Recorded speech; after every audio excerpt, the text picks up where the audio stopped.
Bonjour et bienvenue sur la chaîne Specialized. Je suis aujourd'hui avec Hervé Schmid de chez Thulé. Salut Hervé. Bonjour Mickaël. On voit ensemble comment fixer et transporter son vélo sur le toit de votre véhicule, ceci simplement et en toute sécurité.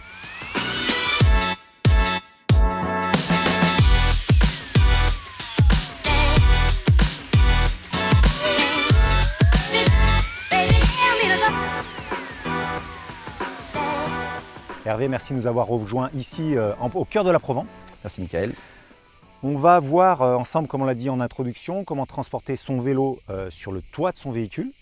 Ça commence tout d'abord par les barres de toit, c'est ça? Oui, tout à fait. Ce qu'il faut savoir, c'est que les barres de toit sont liées à un véhicule. On a une limite de poids à respecter en termes de charge qui est donnée par le constructeur par rapport à nos barres de toit. Ce qu'il faut retenir, c'est que plus on va mettre de porte-vélo, plus forcément on va mettre de vélo dessus, mais on aura une limite, par exemple sur ce véhicule-là, le Mercedes GLA, de 75 kg en charge. Il faut déduire du coup son poids de porte-vélo.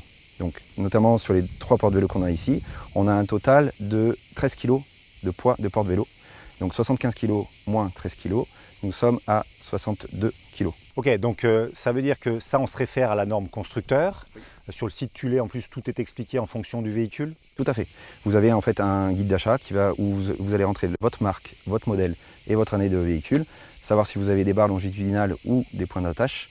Le calculateur va vous donner en fait un réglage type en fonction des références que vous avez et va vous dire le poids conseillé en termes de portage. Attacher son vélo sur le toit, c'est facile, ça ne nécessite pas de boule d'attelage, c'est souvent une solution très pratique, ça permet de s'équiper avec des barres de toit comme l'a dit Hervé. Et ensuite, il y a différents systèmes qui cohabitent pour venir fixer sur les barres de toit.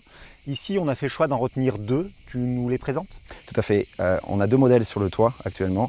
On a le Thulé Top Ride et le Thulé Up Ride, qui sont 2 porte-vélos de toit assez haut de gamme, où on va être sur une fixation roue avant, où on va devoir enlever la roue avant, on le présentera après, et sur une fixation où le deuxième, on n'a pas besoin d'enlever la roue avant. Et ceux que je sois avec des vélos avec ce qu'on appelle des axes traversants, souvent faits pour les freinages à disque, ou avec des serrages rapides pour les freins à patins. Tout à fait. En fonction de votre vélo, et notamment comme tu l'as dit, des serrages, on va pouvoir donner un adaptateur et pouvoir s'adapter à n'importe quel type de vélo.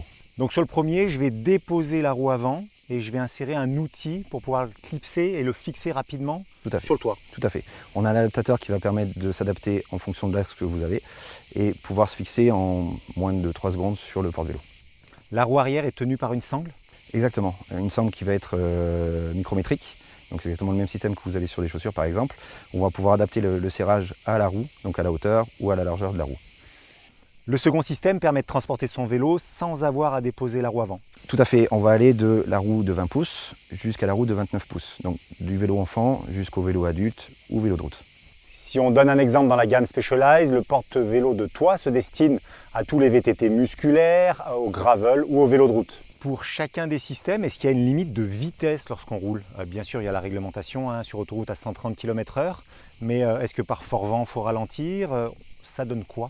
C'est du bon sens. Nous, on va faire des crash tests dans notre usine en Suède où on va faire passer des tests de fatigue, des tests de pavé belge, des tests en charge où on va mettre plus de poids que ce qui est préconisé dans les normes. Donc on sait qu'on est vraiment en avance sur la sécurité. Aujourd'hui en France, si on prend la législation française, c'est 110 et 130 en termes d'autoroute de conduite. Vous avez forcément la charge au-dessus du toit. Avec un fort vent de côté, effectivement, il faudra réduire votre vitesse à 120 ou 110, mais ça reste du bon sens. Alors la petite astuce, si comme moi vous avez des boucles de ceinturon, lorsque vous allez monter votre vélo sur le toit, vous risquez de vous appuyer contre la carrosserie et rayer la carrosserie. Donc déjà d'une, la première solution c'est d'ouvrir la porte, vous le voyez ici à l'image, de vous servir de l'entrée de la voiture comme marchepied et d'aller déposer votre vélo sur le toit. Ça permet de ne pas rayer votre véhicule. Lorsqu'on transporte nos vélos sur le toit, il va falloir mettre les vélos en quinconce, c'est-à-dire un coup un cintre devant, un coup un cintre derrière. Ça me permet de ne pas avoir tous les cintres devant car les vélos ne rentreraient pas. Hervé, l'inconvénient du porte-vélo de toit, c'est qu'on a tendance à l'oublier, surtout lorsqu'on n'a pas l'habitude. Alors moi j'ai une petite astuce. Je vais coller un post-it sur le pare-brise, comme vous le voyez à l'écran, sur lequel j'écris quelque chose qui me dit qu'il y a les vélos sur le toit et je le laisse durant tout mon trajet. Hervé, dernier point qui est la sécurité. Il y a un système de verrou sur les porte-vélos?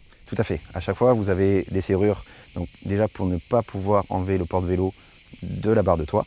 Et ensuite pour pouvoir sécuriser votre vélo. Donc par exemple sur le Thule Upride, on va avoir un câble qui est en acier que vous allez pouvoir fixer sur l'arrière de votre porte-vélo avec une clé qui est numérotée. Donc bien faire attention de prendre votre numéro de clé sur un petit bout de papier et de le garder de côté si éventuellement vous perdez votre clé. On a la possibilité aussi, si vous avez 3 porte-vélos sur le toit, de base vous n'avez pas la même clé. Donc, si tu es comme moi et que tu es fan de Thule et que tu te retrouves avec un trousseau et tes 10 clés dessus, exactement. Tu as la possibilité d'avoir une clé homogène avec tes serrures homogènes. Exactement. Ce qu'on appelle le One Key System, donc qui va permettre de généraliser l'ensemble des clés avec une seule clé.